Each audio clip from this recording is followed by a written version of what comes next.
Hello mga kamamshi, nagbabalik si Mami Irie. Kumusta?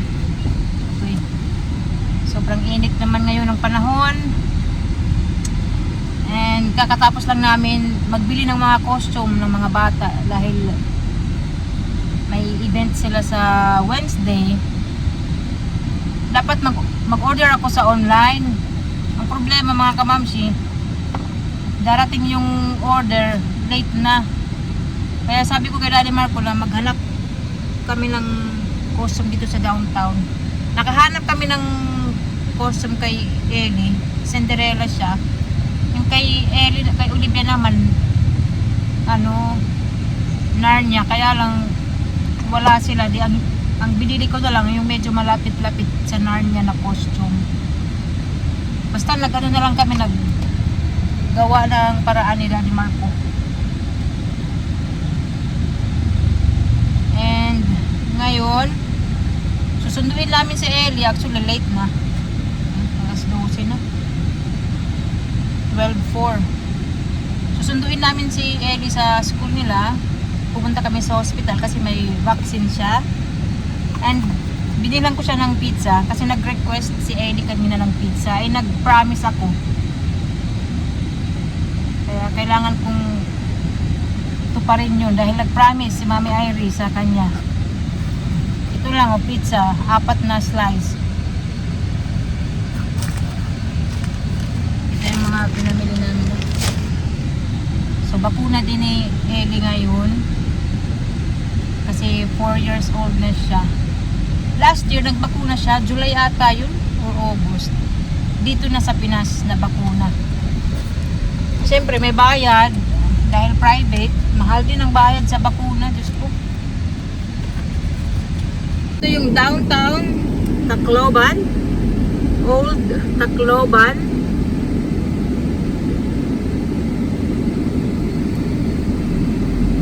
Ito yung downtown dito. Matanda na ang Tacloban. Ayun naman, palengke. Palengke yan dyan.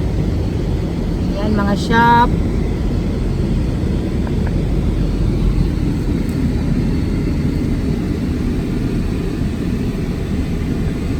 Para makita nyo ang itsura ng downtown Tacloban.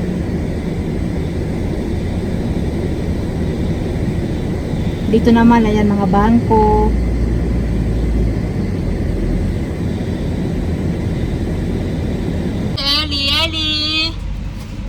What is my surprise to you? What is my surprise to you? Look. Wow! What is this? I don't like a small pizza. I don't like that. But baby, this is for you. This is for baby pizza. This is only for you. But baby, this is a yummy pizza for you. No. Oh, I like all the big pizza, not small. oh yeah. Baby, I use my money to buy pizza for you. No, I like a big one pizza, not a small pizza. Baby, this is not small. But this is for 4 years old kids. This is not a small pizza. This is big. This is your size actually. This is your size. Come on, please accept my pizza. Mommy can buy another Oh, one. we will buy another one. Okay? Okay. Promise? Ayaw tanggapin. Gusto niya big pizza. What do you want to say to Mommy? Thank you. Wow, I love you. I love you. Where's your ring? Okay, your necklace? Kompleto? Okay, kompleto sa Ricardo's. Walang nawala. Kasi yung relo niya nawala. Yung bigay sa kanya sa Switzerland, nawala mga kamamsi. Sabi niya sa school daw nawala. Hawakan mo ha. Be. I love you. That's the paper for the order. Oh, give it to me. Thank you.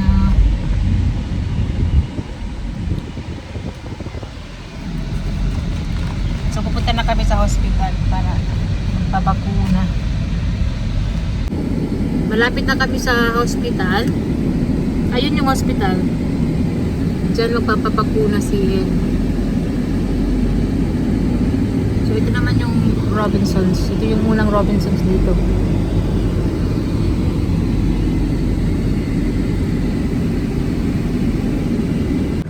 Tahimik, Ellie. Dala-dala niya yung kanyang pizza. Oh. Ka? Dali. Sit down, Ellie. Sit down. Here. Can I eat my pizza now? Sure. First, alcohol, ah.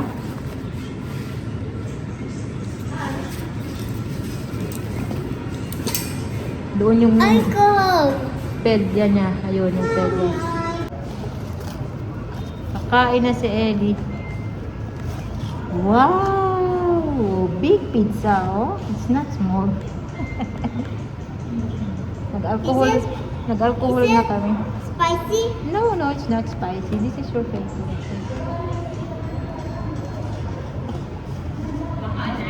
Oh, sige, salamat.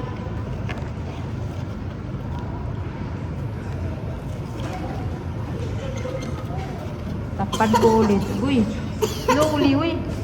Excited man. Sakto lang yung dating namin. Wala pa yung pedya niya.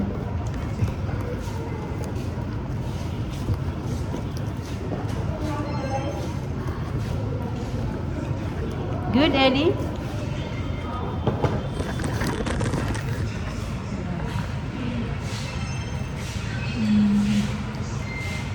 Wait, 9? Oh, use your tissue.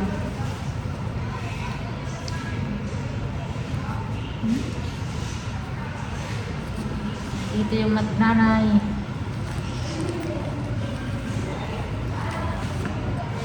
May nararamdaman pa ako mga kamamsi na heart palpitation pero wala. Wala akong magagawa. Kailangan kong ituloy yung buhay ko kahit na natatakot ako. Ayan. Si Daddy Marco, wala dito. Nagpunta siya sa Robinson kasi may hahanapin pa siya. Maghahanap pa siya ng masusuot nila Jamie. Grocery kami. Tapos na yung bakuna ni Ellie. Si Jamie lang yung nasundo namin kasi si Olivia may practice pa. Papaya. What pa- Where's the cabbage, baby? That one? What is that? What is that? Kiwi. No, it's not a kiwi. This one. Sandwich. Tomato. Tomato. And like grocery shopping. And chicken cutter. And you can cut the cow mouth too. Yes. Because if follow that.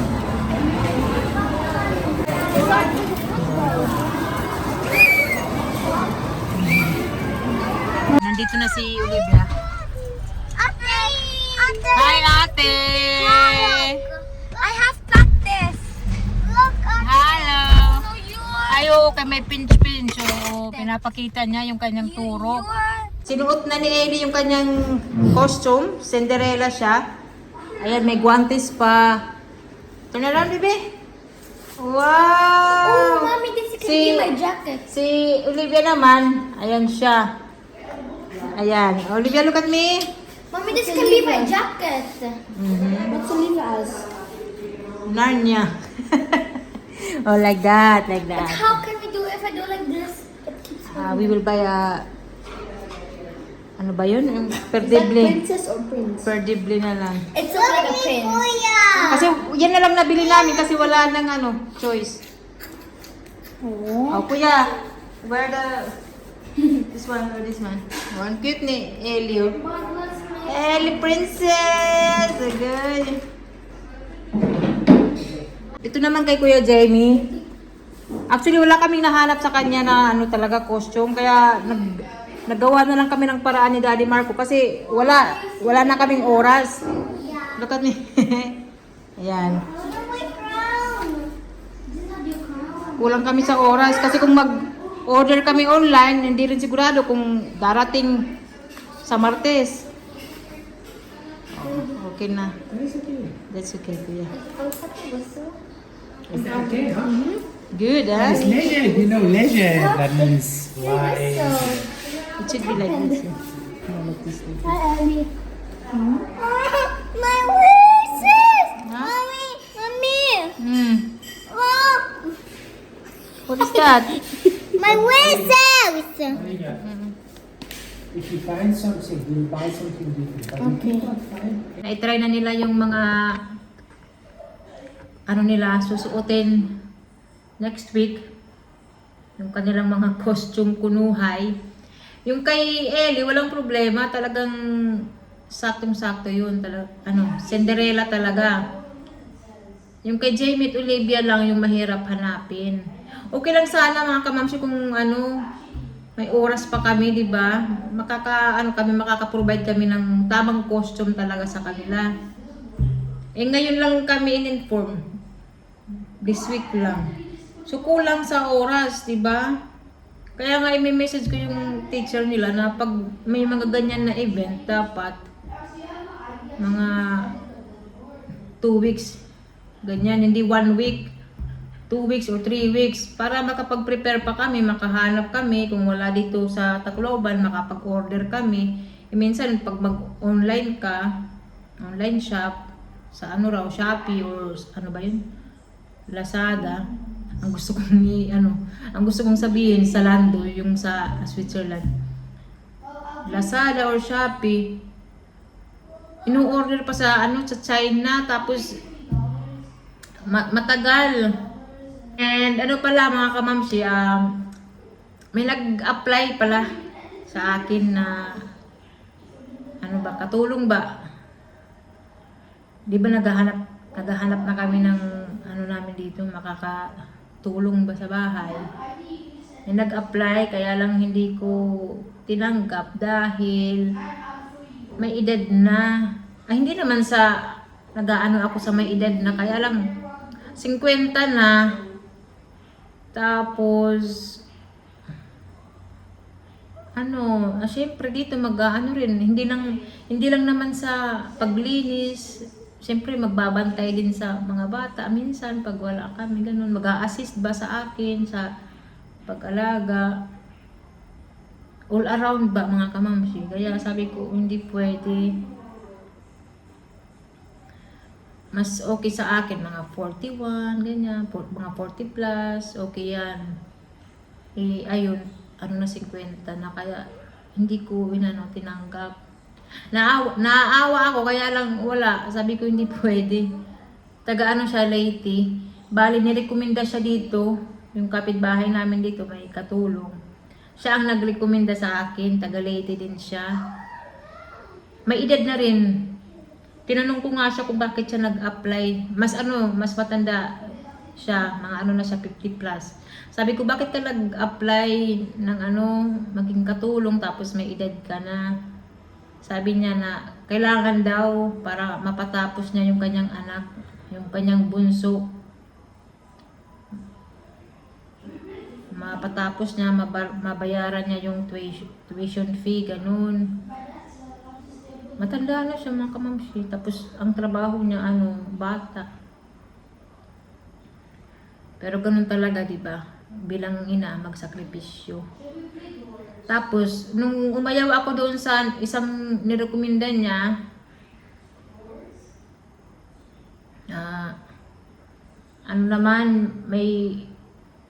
may isa siya na sa akin, pinapasok.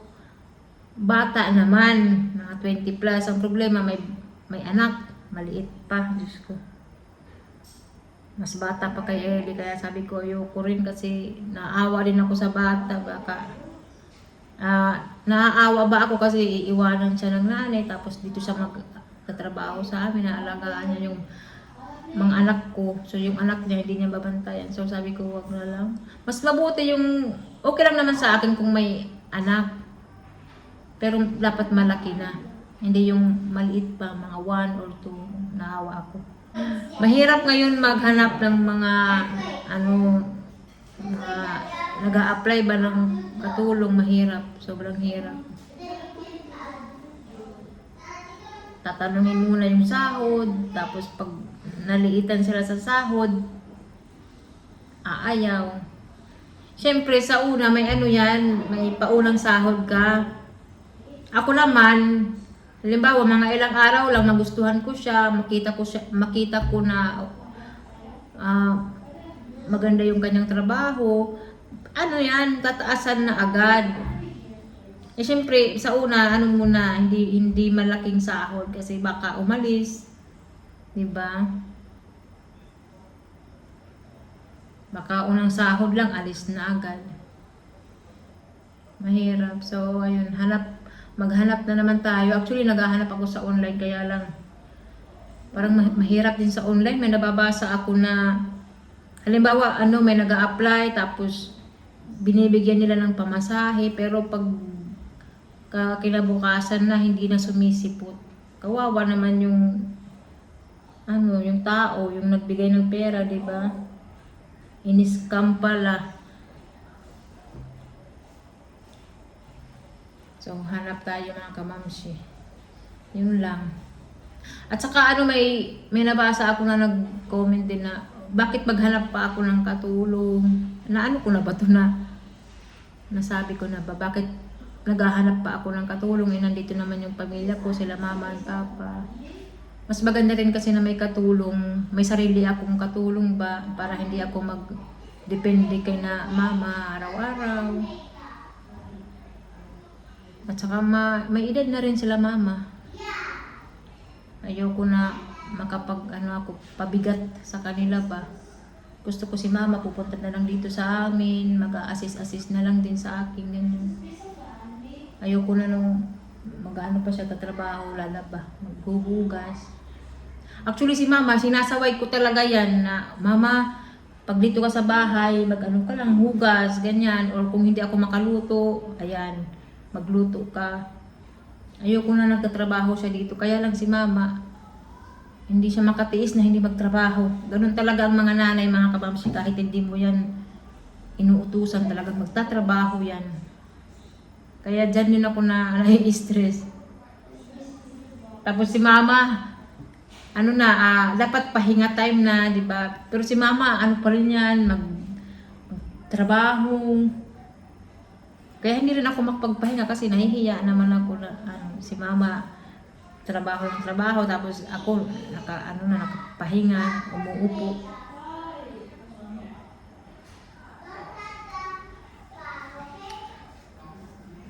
Pero ganun talaga ang mga nanay, hindi mo maiwasan, talagang puro trabaho yan.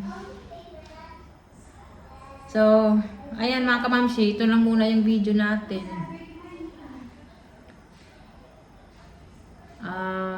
Pag magtuloy-tuloy na yung magandang panahon, bibili kami ng halaman dahil magtanim-tanim ulit tayo.